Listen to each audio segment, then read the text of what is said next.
had conversations with him, a lot of conversation, my bilateral conversation, and we signed with him, me, like a new president, in 2019, I signed with him the deal. I signed with him, Macron and Merkel, we signed ceasefire. Ceasefire, all of them told me that he will never go.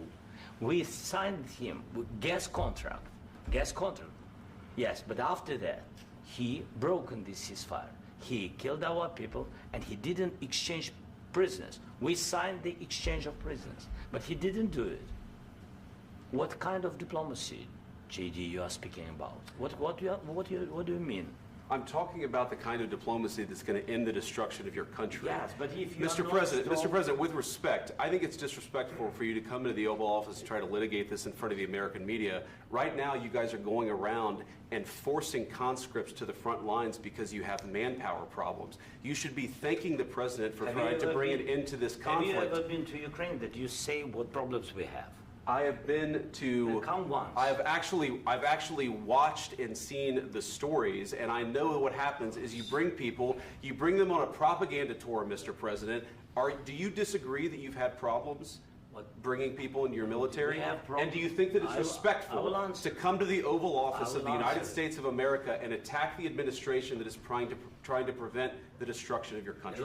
A lot of questions. Let's start from the beginning. Sure. First of all, during the war, everybody has problems, even you, but you have nice ocean and don't feel now, but you will feel it in the future. God bless. You don't know that. God bless. You God bless. You will not have a war. Don't tell us what we're going to feel. We're trying to solve a problem. Don't tell us what we're going to feel. I'm not telling you. Because you're in no position to dictate that. That's exactly what you're doing. You're in no position to dictate what we're going to feel. We're going to feel very good. You will feel influence. We're going to feel very good and very strong. You will feel influence. You're right now not in a very good position. You've allowed yourself to be in a very bad position, and he happens to be right about it. From the very beginning of the war. You're not in a good position. You don't have the cards right now. With us, you start having cards. Playing cards. Right now, you don't. You're playing cards.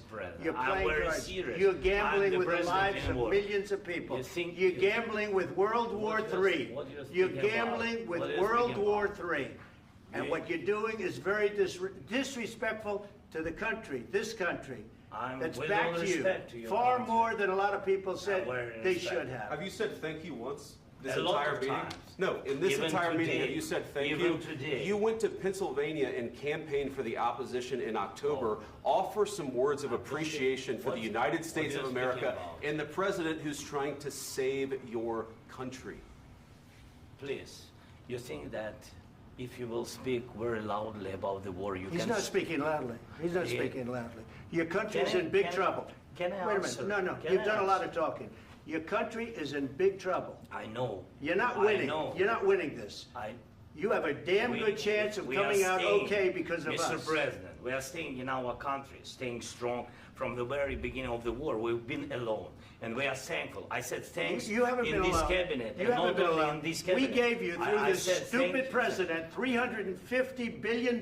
You voted we gave for you your military equipment, and your men are brave, but they had to use our military. What about if you didn't have our military equipment, if you didn't have our military equipment, this war would have been over in 2 weeks. In 3 days. I heard it from Putin. In 3 days. This is something maybe new. Less. In 2 weeks. Of course, yes. It's going to be a very hard thing to do business like this. Again, I tell you. just say thank you. I said a lot of times to American people. Accept that there are disagreements, and let's go litigate those disagreements rather than trying to fight it out in the American media when you're wrong. We know that you're wrong. But you see, I think it's good for the American people to see what's going on. I understand, sir. I think it's very important. That's why I kept this going so long. You have to be thankful. You don't have the cards. Thankful. You're buried there. Your people are dying. You're again, running low on soldiers. Listen, you're running low on soldiers. It would be a damn good thing. And then you tell us, I don't want a ceasefire. I don't want a ceasefire. I want to go, and I want this. Look. If you could get a ceasefire right now, I tell you, you take it so the bullets stop flying and your men stop getting killed. Of course, we want to stop the war. But you're saying you don't want a ceasefire. But I said to you, I want a ceasefire. With guarantees. Because you'll get a ceasefire faster than an agreement. Ask our people about ceasefire, what they think. That wasn't with me. For you what that wasn't with me. That was with a guy named Biden, who was not a smart person. That was with Obama. It was your president. Excuse me. That was with Obama, who gave you sheets, and I gave you javelins. Yes. I gave you the javelins to take out all those tanks. Obama gave you sheets. In fact, the statement is Obama gave sheets and Trump gave javelins. You got to be more thankful, because let me tell you, you don't have the cards. With us, you have the cards. But without us, you don't have any cards. One more question.